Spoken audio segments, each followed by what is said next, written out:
Okay, remember this? I'm back. I still haven't found the top, but I wanted to revisit this because one of my viewers said it looked like a fancy toilet. A fancy turkey toilet. I love it. And look what's right there. Woohoo!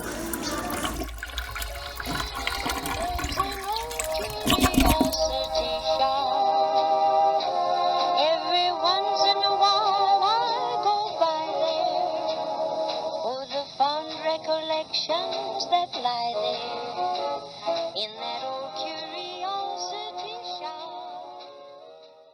Now look here, loved ones, I want you to see protection and miracle wipes, and I've got 2 gels. This is hand sanitizing, and this is something I squirt, and then I got a plastic fork in case I find anything that I wouldn't touch with a 10-foot fork. I got to use my imagination with the 10 feet, but you get the idea. Ooh, where did that music coming from? We're going thrifting. Woohoo! Let's go! Yeah, man.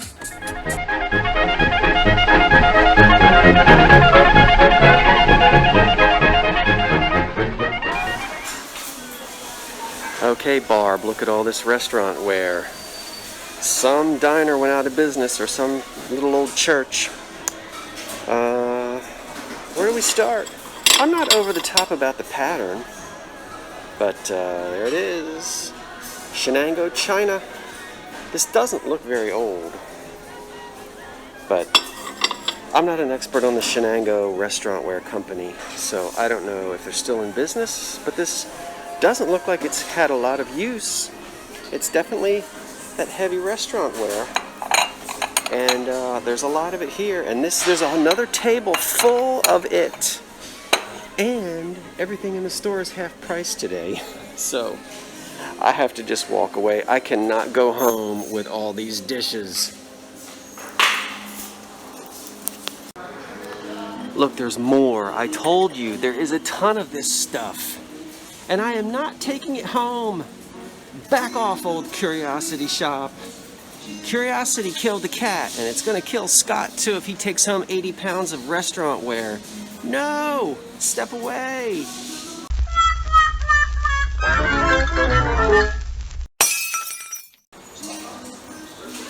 Well, I'm back, and I'm still going to be overlooking this restaurant ware, but I'm not going to overlook this down here. Now, these are let's see, these are divided plates, Blue Willow divided plates, and it's Buffalo China, and very collectible. So there's 3 of them here. They are $2.50 each, and they're not on sale today, but I'll try to show you some comps later. Now there's some other blue and white stuff.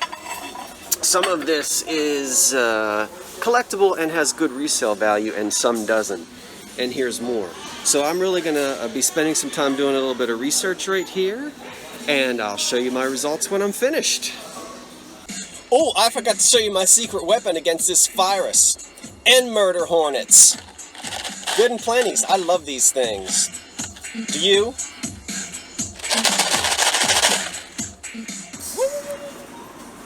Okay, let's do a little shopping cart review.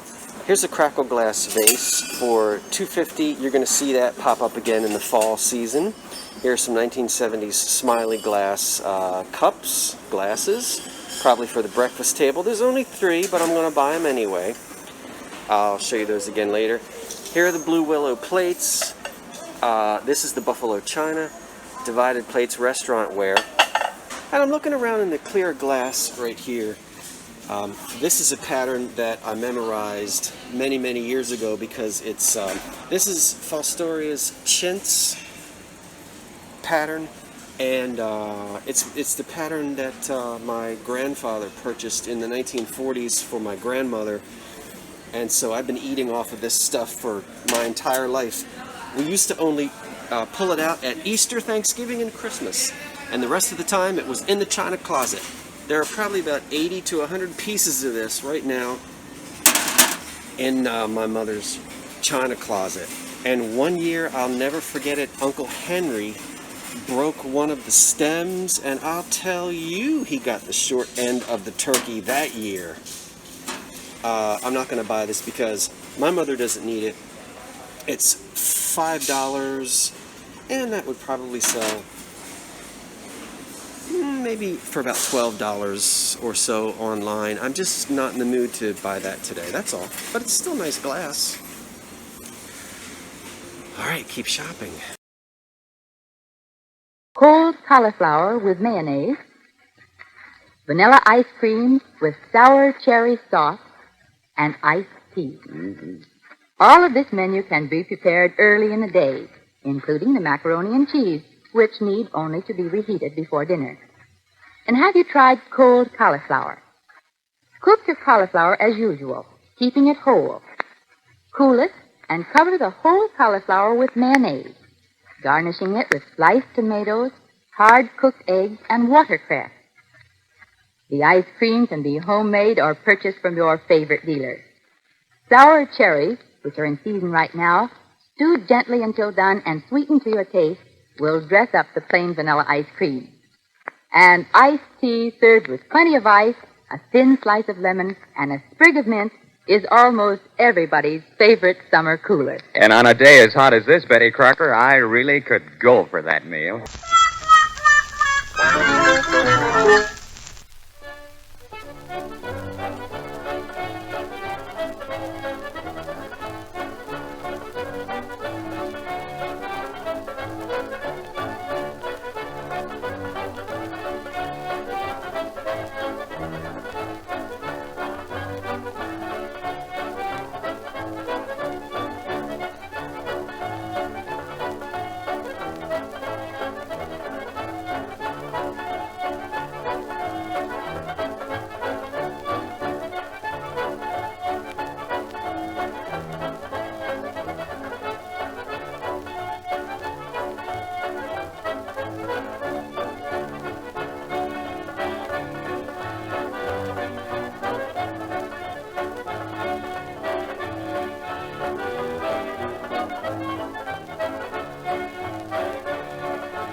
Okay, do you see what I see?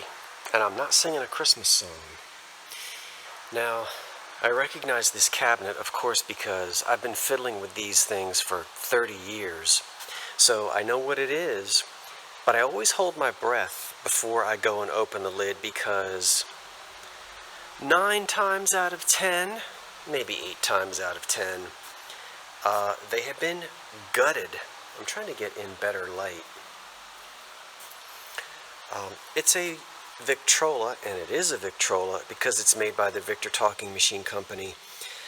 I'm going to predict that there's that we're going to find nothing. Probably it's been turned into a liquor cabinet or something like that. So are you ready? And I promise you I haven't looked yet, but I'm prepared. I'm used to this. I knew it. Okay, so it's gone. Somebody ripped out the innards.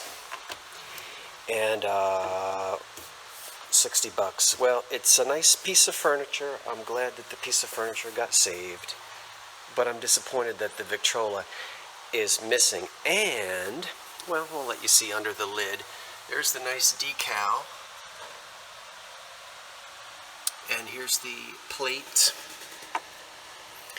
And it is a VV, stands for Victor Victrola, model 730.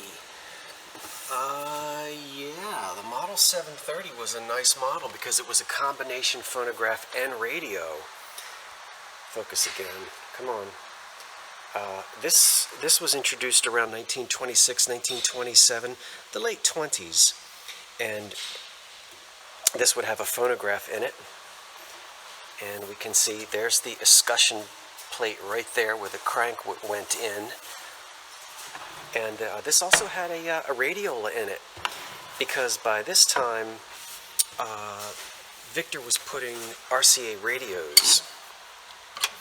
Now, don't be confused. It was not RCA Victor yet.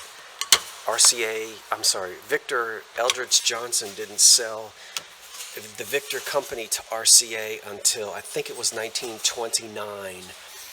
But there was a licensing agreement where the Victor phonograph would be on one side and the RCA radio, or radiola, would be on the other. And this is where the radiola went. And if we see way back in there, those are the little vents for the vacuum tubes. What's interesting is the radio was powered off of electricity, but you still had a crank to manipulate the phonograph, although you could get them electrified. Anyway, the cabinet is still in good condition, and it's been repurposed, so that's okay. I still wish it had its phonograph and its radio. But it happens. It makes us appreciate the survivors. Let's keep shopping. Now that's what I'm talking about. Give me the good stuff. Ugh. Didn't I just see some chairs just like this in blue in the other store? So 60s. Alright, let's get inside. Okay everybody, what do you notice?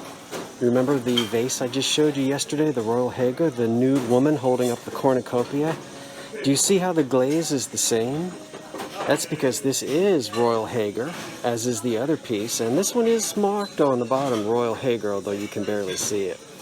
But that's the same sort of purple and bluish colored glaze. I'm not going to buy this because it says, as is. I'm glad they labeled it, and it's chipped.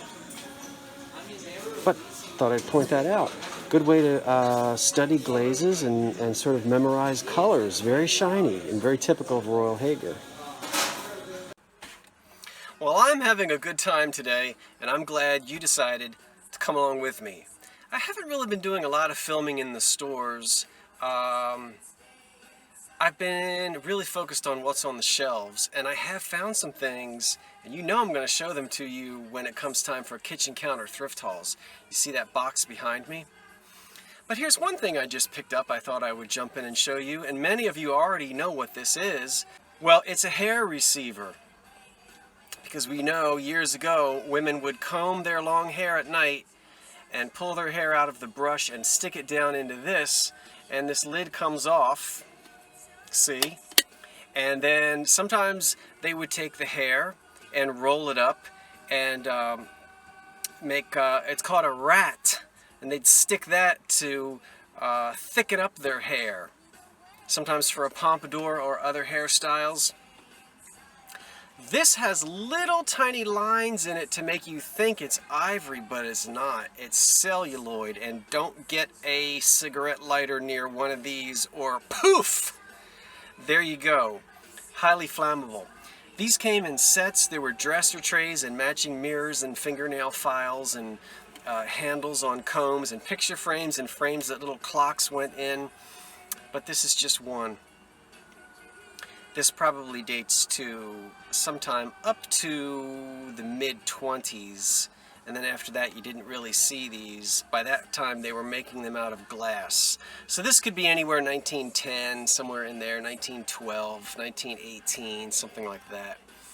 And I'm going to put together a special show called On Granny's Vanity, and with lots of things that your grandmother might have had in her bedroom. So, again, at some point, I don't know, I'm putting things like this aside for a special video just like that. It's hot, and I'm going to go get some ice water. So, there's a Goodwill. I'm on my way in, and I'm taking you with me. Let's go see what else we can find. Thanks for shopping with me. Mabel Brown from Kokomo said Main Street's getting awfully slow and so I'm leaving now. Headed for a foreign shore, she landed right at Russia's door, and oh, they fell in how. She took the label off her name, I mean the Mabel off her name, and overnight say she became a wow. I said a wow, I mean a wow, wow, wow, wow. Hot-Sonia Brown. Hot-Sonia Brown is turning Moscow upside down. Hot-Sonia Brown can make each puppet go to town. She's ballerinas in the marketplace, so much that no one looks her in the face. Every night they flock around her private samovar in her Russian smock. She looks more Russian than the Tsar. Those vulgar boatmen follow her around, shouting, "Hotcha, hotcha, Sonia Brown." She improved on their Kasatsky, kept it up, and made it hotchy each night. She does. Well, it just goes to show you that you never know what you're going to find. Now, that's a store where if I don't feel like stopping, I won't, because usually I don't find anything there. It's a rare occasion when I actually find anything there that's older than 1992. And you saw me film just a little bit, but the music was loud, so I had to talk over it or play over it. But just as I was about to leave, I turned and looked at the appliance department where they have old toasters and whatnot. And sitting there for 99 cents each were 5 of these. Now these are chrome cocktail glasses, cups, that date to sometime after 1933. This is the very early Art Deco 30s when drinking became legal again. Prohibition is gone after FDR got rid of it early on in his term, early in 1933. These came in sets. There would have been 6 or 8. Okay, so there were only 5 of them. Thank you! Yeah, it's okay. Okay, I'm back. A very nice lady was telling me that my light was on, but I did just turn the car on and the lights come on.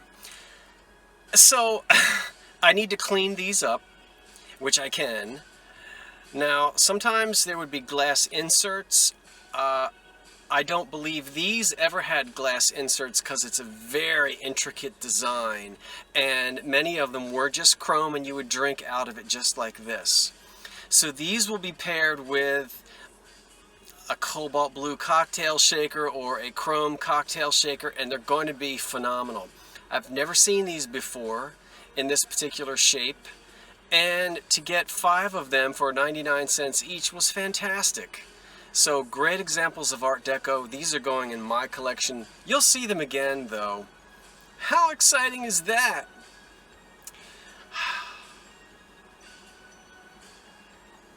Okay. You notice I didn't get quite as excited over the hair receiver. Well, I think I'm gonna go get an iced coffee, perk myself up a little bit because I've got 5 more thrift shops to go. Looks really old and beautiful, doesn't it? Like it was hand painted around 1912. Very well done. But let's not be fooled. Look what's under my thumb. 1992? Wow. You might have thought that was a lot older than that.